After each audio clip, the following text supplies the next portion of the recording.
Hello, my dear student. Now I am going to present fair trial.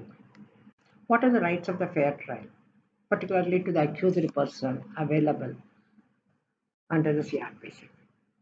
But my topic is restricted fair trial principles of the fair trial from trial to the judgment. So there is a long list of fair trial under the CRPC. So I have divided these into two parts. Under I have presented in slide number 12 and slide number 3, a list has been given. The list that is provided under slide number 12 is presented in this video, and slide number 13 is provided in the next video, that is part 2 video. So now we'll start this topic of presumption of fair trial from trial to the judgment. What is a fair trial? This right to fair trial is a norm of international human rights law, and it is adopted by almost all the countries in their procedural law. And this right to fair trial is defined in numerous international instruments. A few I can give: Universal Declaration of Human Rights, International Covenant on Civil and Political Rights, European Convention on Human Rights, Canadian Charter of Right to Rights and Freedom, etc. What Universal Declaration of Human Rights 1948 says? Article 10 class 1 reads as everyone is entitled in full equality, means there is no discrimination. No discrimination, all are fully equal without any discrimination on the basis of race, caste, sex, place of birth, etc. So everyone is entitled in full equality to a fair and public hearing by an independent and impartial tribunal in the determination of his rights and obligations of any criminal charge against him. If any criminal charge is framed against the accused person, or in order to determine his rights and obligations, he has a right. What is that right? He had a right to have a fair and public hearing by an independent and impartial tribunal. This is one of the important fair trial procedure. Article 11 clause 2 says presumption of innocence. Everyone knows of it. Everyone charged with a penal offense has a right to be presumed innocent until proved guilty, according to law, in a public trial, at which has all the guarantees necessary for his defense. So he has to defend his case. But what are the guarantees that are available to defend his case? He is entitled to all those guaranteed rights. Second says no one shall be held guilty of any penal offence on account of any act or omission which did not constitute a penal offence under national or international law at the time when it was committed. An accused person has committed an act or omission, and that act or omission, at the time of commission of that act, or at the time of commission of that omission, that act or omission is not an offence either in national or international law, then he is not guilty of any offence.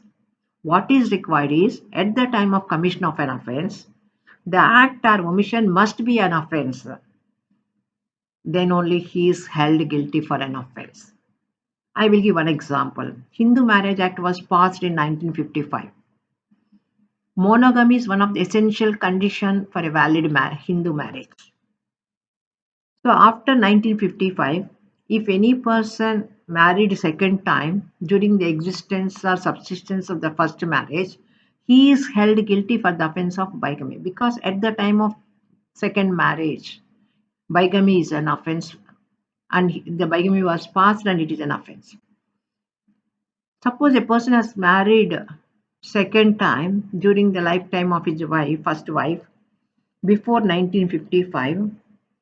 At the time, monogamy is not a condition, bigamy is not an offence, so he cannot be held guilty for any offence of bigamy. So what is required is, at the time of commission of an offence, the act or omission which he committed must be an offence either in the national or international.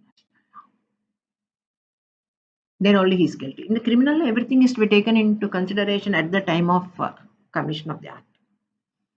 For example, if you look at the general exceptions under the Indian Penal Code, a child below the age of 7 years is not guilty of any offense. Absolute privilege is given to him. What is required is at the time of commission of an offense, the child must be below the age of 7 years. Similarly, Section 84, insanity. The person must be insane at the time of commission of an offense, not before and after. So that what this section says. At the time of the commission of an offense, that act or omission must be an offense, either in national or international. Then only he is held guilty for the offense. Similarly, nor shall a heavier penalty be imposed than one that was applicable at the time the penal offense was committed. So, when at the time of commission of an offense, what is the quantum of the punishment prescribed for that offense? He is eligible that punishment only to be imposed on him. Suppose later it has been amended and the punishment has been enhanced, but still he is not entitled to that enhanced punishment and he is held guilty only for that offense. International covenant and civil and political rights also affirmed the objectives of Universal Declaration of Human Rights, and it held that Article 14.1, as usual, everyone is entitled to have a fair and public hearing by a competent, independent, and impartial tribunal established by law. Article 14.2, presumption of innocence. Article 14.3 says, sets out a certain list of minimum fair trial rights in a criminal proceeding. So, at least what are the minimum fair rights have to be listed out, to which are necessary or to protect the accused person in the criminal case. Article 14.3 says provide adequate time and facilities for the preparation of his defense, and also allow him to have a lawyer of his own choice, engage a lawyer of his own choice. Article 14.5 says an accused has the right to appeal to the higher court to review his sentence or conviction. Article 14.7 prohibits double jeopardy. Canadian Charter of Rights and Freedom, Section 11, protects a person's basic legal rights in criminal prosecution. The European Convention on Human Rights, Article 6 provides first, number one, presumption of innocence; second, adequate time and facilities to prepare his defense; access to legal representatives is the third; fourth is right to examine witnesses; and last, free assistance of an interpreter to everyone. That is here what who is an interpreter, what is the role of interpreter? Generally, evidence has been given by the witnesses. After recording the evidence by the judge, it shall be read over to the accused. Suppose if he does not know, understand the language in which it has been given by the witness, then the interpreter, the free assistance of the interpreter will be available to him and he will explain the evidence in the language in which he can understand. The Sixth Amendment to the United States Constitution provides that the accused person shall enjoy the right to speedy and public trial. It should be conducted by impartial jury, informed of the nature and cause of accusation, confronted with the witnesses against him, and he can also obtain witnesses in his favor and have an assistance counsel for his defense. These are the few examples I have written to know so that you can understand how the rights of fair trial was to an accused person. So, Indian legal system, let us come to this. So, the international promise of fair trial is very much reflected even in the Indian legal system. If you read the provisions of the constitution law and the provisions of CRPC or evidence, that is the constitutional and procedural laws, you can see this the fair trial rights. Indian judiciary has also highlighted the pivotal role of fair trial in Ketanoff cases. What is the concept of fair trial? The concept of fair trial is based on the basic principles of natural justice. So it is based on the ideology, the state and its agencies. Who are the agencies of the state? It is the investigating officer, government leader, or the public prosecutor have the duty. Both the state and its agencies have the duty to bring the offender before the law. And what is the procedure to be established by the state? The procedure must be established by the state, must be just, fair, and reasonable. The procedure must be just, fair, and reasonable.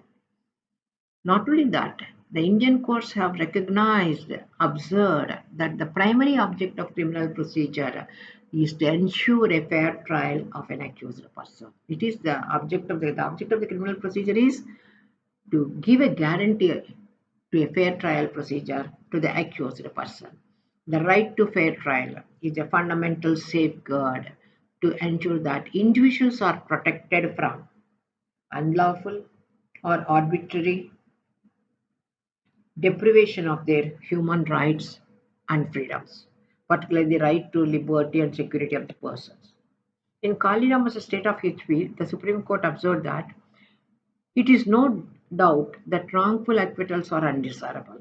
Wrongful. A person has committed a brutal murder in the public road. Hundreds of witnesses are there, but still, if he has been acquitted, the public will lose the confidence. Similarly, it is much worse is wrongful conviction of an innocent person. So both are not desirable. If both has been done, public will lose the confidence. Convict the innocent person is much worse than wrongful acquittal. So these are all the things have to take taken care of by the fair trial procedure. In Jahira Habibullah Sheikh and others versus State of Gujarat, the Supreme Court observed each one has an inbuilt right to be dealt with fairly in a criminal trial.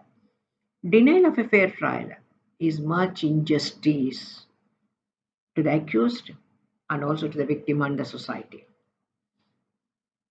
Fair trial obviously would mean a trial before impartial judge, a fair prosecutor, and an atmosphere of judicial calm. These are the three things are essential. Trial has to be conducted before the impartial judge, a fair prosecutor, and atmosphere of judicial crime. Then we can say that definitely we can achieve the fair trial. Fair trial means trial in which bias or prejudice for or against the accused. The witness of the cause which is being tried is eliminated. That is, bias or prejudice is to be eliminated from the trial. Either it may be for or against the accused, or witness, for or against the witness, or the cause which is to be tried. There should not be any prejudice or bias against or for accused witnesses or cause to be tried. Then we can say that it is a fair trial. Fair trial rights under the code. What are the adversary trial system, presumption of innocence, independent, impartial, and competent judges?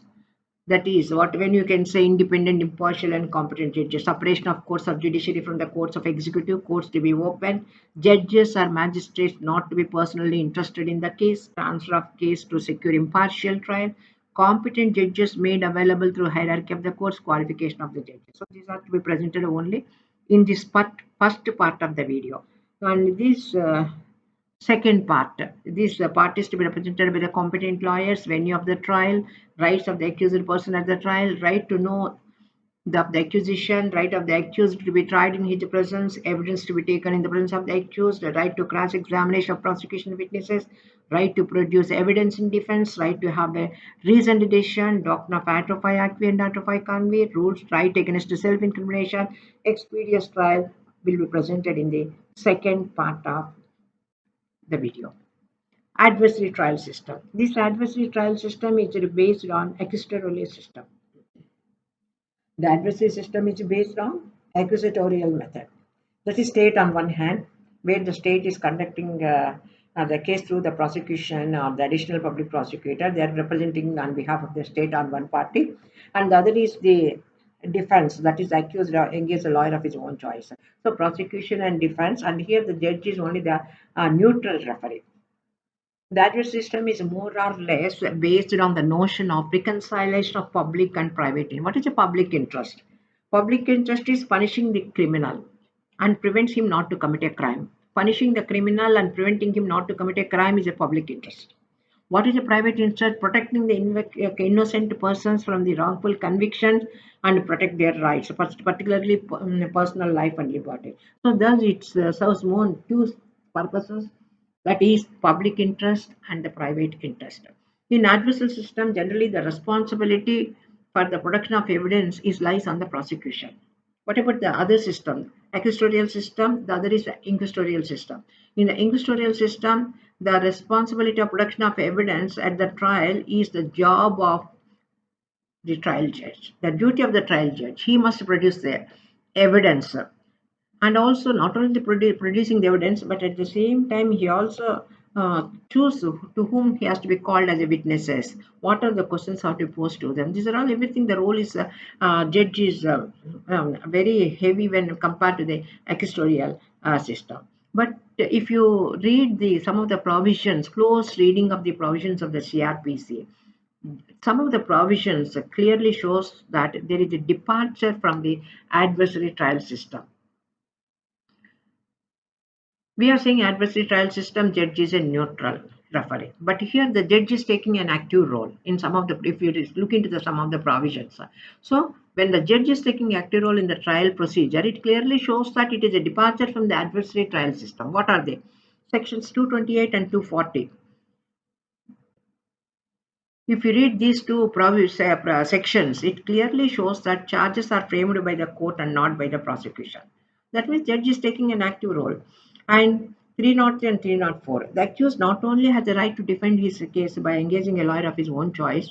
Suppose if he is unable to have a lawyer on his own because of poverty, the court will inform the same to him, and a lawyer will be appointed at the expense of the state through a legal service authority. Article 22, 1 of our constitution confers a similar right on the accused person. And section 311 also empowers the state to examine any witnesses. He can call any person as any witnesses. So a court has empowered to examine any person as a witnesses under section 311, even though that person is not called as a witness either by the prosecution or defense. Prosecution has not called him as a witness, or the defense has not called him as a witness. They are not considering them as, that person as a witness to them. But still the court can call such person as a witnesses by exercising the power under section 311 of the CRPC. The same provision you can find under section 365 of the Indian Evidence Act 1872. Section 313, where the court can examine the accused at any time. The court can examine the accused at any time for to get explanation from him or for calling an explanation for him. So the court can examine the accused at any time under section 330, and he can get the explanation from him. Section 320. Section 320, where certain offences to be compounded need prior permission of the court. So this is one difference between the civil law and criminal law, where civil law all are compoundable. That is, parties can compromise even without intervention of the court, even without permission of the court. But here in the criminal cases, the parties cannot compromise. The offences are not compoundable. The parties cannot compromise. But there are only very few offences like bigamy, adultery, etc., where the parties can compromise with the permission of the court. So very few offences are compoundable, that too only with the permission of the court. 321, here the prosecutor has only the power to withdraw the case basing upon the interest of the justice. So a prosecutor, keeping in view of the interest of the administration of the justice, he can withdraw the case, but he can withdraw the case only with the permission of the court. So in all these cases, it clearly shows that the judge is taking active role. Adversary trial system says judge is a neutral referee, but all these provisions saying that the judge is taking an active role at the time of the trial.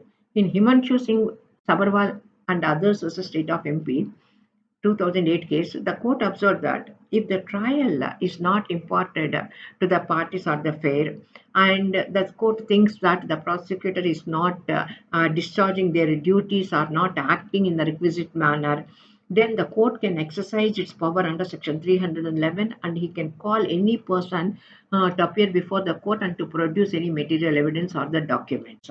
Ramchandar versus State of Haryana 1981, the Supreme Court said if the criminal court is to be an effective instrument, suppose if you want the court to be an effective instrument, what is required is the presiding officer has ceased to be a spectator and not as a mere recording machine, not acting as a mere recording machine, just recording the evidence or proceedings and just watching as a spectator is of no use. If you want to make a criminal court to be an effective instrument, the presiding officer must take an active role at the time of the trial. So he should not be like a spectator. He is not just recording machine. He should take an active participate role, says by the Supreme Court in Ramchandra versus State of Haryana. The one side we are saying that it is a judge is a neutral. Only in custodial system the judge will take away active role. But the provisions, whereas even the apex court also informing that the judge must, the presiding officer, the presiding judge must take an active role at the time of the trial. Thus, the adversary trial system is dilated. Though the concept of the adversary trial system is diluted, but still this system has its place because it is not only, it's very important, it has its own importance because it is not only giving a protection to the accused person, but at the same time, the way in which the evidence is producing or presenting or the arguments are presenting, definitely it yielding a more accurate result when compared to the inquisitorial system. So the judiciary has taken the view that the deciding officer must take an active role. He should not sit like a spectator. He should not just like act recording machine. This they are borrowed from the recommendation made by the Malimat Committee report on the criminal reforms. So the Malimat Committee says that if there are any provisions which are very good and better for the in the interest of the administration of justice, they can borrow from even from the inquisitorial system and can adopt in the inquisitorial system. And presumption of innocence. Everyone knows that the trial starts that accused is presumed when innocent till the guilt is proved beyond all reasonable doubt. So this principle was recognized by the United States in 1895 in the case of Coffin versus United States. This presumption is seen to flow from the Latin legal principle that e incumbit probatio q dicta non q negate. This is the burden of proof rests on the one who asserts and not on the one who denies. The defense denies, so the burden doesn't lies on the defense. The public prosecutor asserts, so the burden lies on the assert. So this meaning of the maxim is burden of proof rests on the one who asserts, not on the one who State of UP versus Naresh and others. Every accused presumed innocent person, and it is to be treated as a human right subject to the statutory provision. Every criminal begins the presumption of innocence in favor of the accused. The burden lies on the prosecution. The burden has a proof beyond all reasonable doubt. He should not let the prosecution left any doubt in the mind of the court. The benefit will be given to the accused person till the prosecution proves the case beyond all reasonable doubt. The court cannot record a finding of the guilt of the accused person. The other important factor of a fair trial is independent, impartial, and competent judges. So in this regard, CRPC had provided certain provisions in the code. What one is separate courts of judiciary from the courts of executive, courts to be open, judges and magistrates not to be personally interested in the case, transfer of cases to secure impartial trial, competent judges made available through hierarchy of the court, and qualification of the judges. Separation of courts of judiciary from the courts of executive. That is separate. Judicial magistrates are separated from the executive magistrates in 1973 Amendment Act.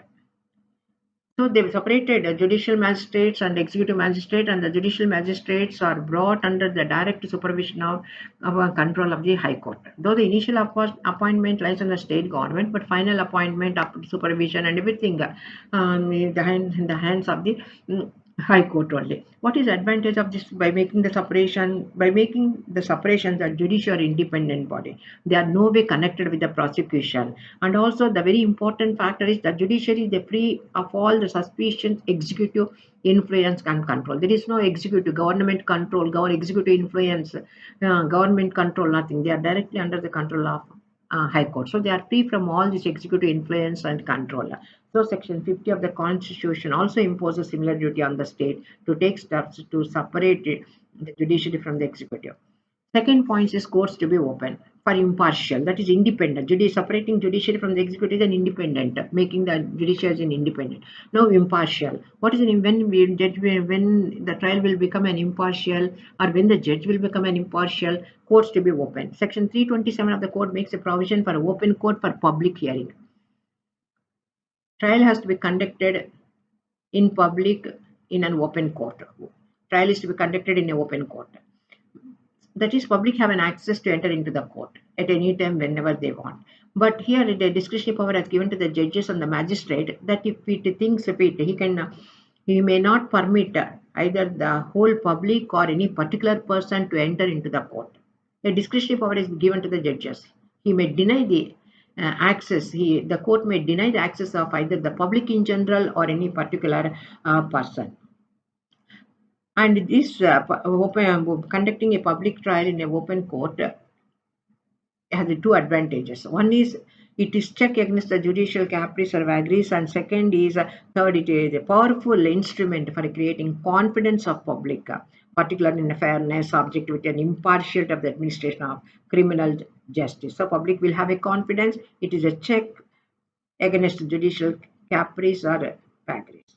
And Naresh Sridhar Mirskar was state of Maharashtra. The public confidence in the administration of justice is of much importance. Is a great significance. It's very important. And the court must generally hear causes in the open court and must permit the public to admission into the court. But the Supreme Court observed that the right to open trial must not be denied. Everyone has a right to enter into the court. This right cannot be denied except in few cases. Even the High Court also has inherent jurisdiction to hold the trial or any part of the trial and also prohibit the publication of the part of its proceedings. State of Punjab's Gurmeet Singh held that the inquiry of the trial procedure of the rape offences must be conducted in camera because it is harmful to the unfortunate woman. Undue publicity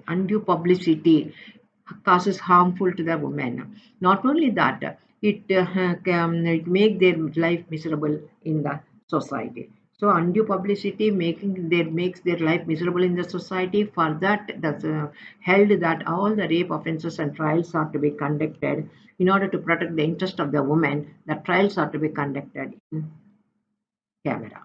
Judges or magistrates not to be personally interested in the case. So this was based on the maxim nemo debet esse judix in propria casa. No man ought to be judge in his own case. No man ought to be a judge in his own case. So the essence of this maxim was incorporated in section 479 of the code. The section says that no judge or magistrate shall accept with the permission of the higher appellate court try or commit for trial any case to or in which he is a party or personally interested. That is, a judge or a magistrate, if he is a party to a case or if he has any personal interest in the case, he cannot sit as a judge in that particular case. But he can sit as a judge even in those two circumstances with the permission of the appellate court. But after taking the permission from the appellate court, even if he is a party to the case or even if he has interest in that particular case, he can sit as a judge. Similarly, no judge or magistrate shall hear an appeal from any judgment or order passed or made by himself. So the judge is acting. First, he was a court of sessions judge. There he passed a judgment, and later he elevated as a high court judge. The same case, an appeal came before his bench. So here, that judge has no power to hear that appeal because the order or judgment made by himself. So he cannot sit for as a judge in that particular case, and he cannot hear that appeal. He shall not hear that appeal. And two or more cognate provisions are Section 332 has put an embargo on the trial of certain offences by courts when any such offence is committed before it in contempt of its authority is brought under the notice in the course of the judicial proceedings. This is one. Other is Section 486 provides that a pleader who practices in any particular court of magistrate cannot sit as a judge in the same court or within the local jurisdiction of that court. Transfer of cases to secure impartial trial. According to Section 190, subsection 1, class C, a magistrate is empowered to take cognizance of an offence. May do so upon his own knowledge about the commission of any such offence. So, cognizance, taking notice of. After taking the magistrate cognizance, then only the trial begins. So, here the cognizance will be taken by the magistrate under three circumstances. One is upon the complaint, on the police report, third, upon his own knowledge. So, this is the provision where the magistrate take a cognizance upon his own knowledge under section 191C. There, he had some special duty. That is, a duty has been imposed on him that before taking the evidence, he should inform to the accused person that if he want, his case can be transferred to some other magistrate for trial. So it is duty lies on the court. The court, before recording the evidence, he must inform to the same. This is only in particular condition where he has took a cognizance upon his own knowledge. Then he must inform to the accused person that if he want, his case can be tried or transferred to some other magistrate. Section 407 further says that where it appears to the magistrate that any subordinate criminal court to it is not conducting inquiry or the trial properly or impartially, then will order the offence to any other competent court, or any particular case or a class of a case be transferred from a criminal court subordinate to its authority to any other criminal court of a equal or superior court. Similarly, the powers of transfer of cases given to the Supreme Court and the Sessions Court under Section 406 and 408. And Jahira Habibullah H. Sheikh versus State of Gujarat. In this case, the state and the material witnesses approached the Supreme Court for retrial, seeking retrial, as the trial was not conducted properly due to the witnesses turning hostile and non-cooperation of the public prosecutor. So the public prosecutor is not cooperating, and witnesses have turned into hostile. So the trial is not conducted properly. So the Supreme Court approached the state approached the Supreme Court for seeking retrial. The Supreme Court not only ordered retrial but also transferred the case to state of Maharashtra. Here, none of the parties sought for transfer, but still the Supreme Court transferred the case in the interest of the justice. This order was challenged by the parties, saying that on the ground that the Supreme Court transferred the case without hearing and prayer of the parties. Without prayer or hearing the parties, the Supreme Court transferred the case. So the order was challenged on this ground. The order was challenged on the ground that the Supreme Court has transferred the case without prayer and hearing of the parties. The apex court asserted that transfer can be ordered. The transfer can be ordered on the basis of relief specified as incidental or ancillary to the main relief. There was no need for application or prayer seeking for transfer. Competent judges available through hierarchy of the courts. Code provides the provisions regarding the constitution of criminal courts in hierarchic structure. The hierarchy is necessary and desirable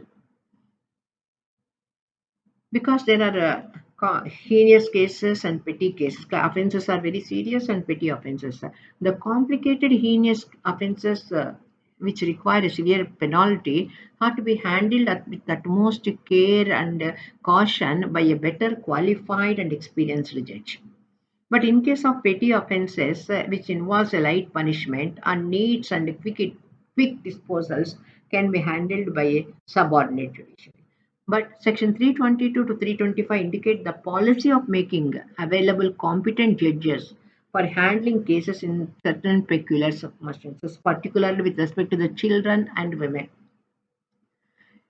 Children below the age of 18 years who violate the laws, their cases are to be handled with great care and understanding by experienced and qualified judge. Children's cases below the age of 18 years, suppose if they violate the law, their cases are to be handled with utmost care by a competent and qualified judge. Section 27 makes a special provision that juvenile offenders in respect of certain offences are to be tried by a court of Chief Judicial Magistrate in the absence of any special courts established under relevant statutes. Similarly, rape cases shall be conducted by a court presided by a woman. What is the qualification of judges and magistrates? For a fair trial, the prime importance is that judges and magistrates should be persons of integrity and character with the necessary ability and sound knowledge of law. So, what type of persons we require as the judges? Persons of integrity and character with necessary ability and sound knowledge of law.